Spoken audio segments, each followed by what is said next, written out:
Ra'iisul Wasaaraha Xukuumadda Federaalka Soomaaliya Mudane Xasan Cali Kheyre ayaa booqday isbitaalka Galgaduud ee magaalada Dhuusamareeb. Ra'iisul Wasaare Kheyre uu ku wargelayay xaaladda caafimaad ee magaalooyinka uu booqday ayaa xog wareystay maamulada ka jira isbitaalada isagoo la wadaagay baahiyaha ay qabaan si wax loogu qabto.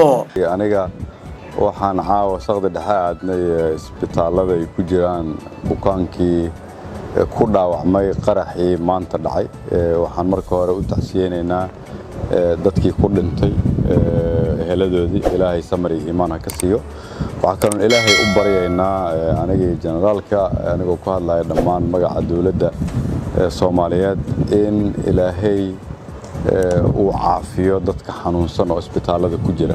Intaas ka sokow waxa dhacay maanta wuxuu ahaa qarax ay geysteen qoladii arxaan laawayaasha ah oo dadka baabi'iya oo dadka dhaawaca oo shacabka xukuumada oo xoolaha shacabka dhibaateeya oo dhaqankooda uu yahay Soomaaliye inaanay jirin ka soo horjeeda jiritaanka iyo sharafta iyo karaamada ummadda Soomaaliyeed.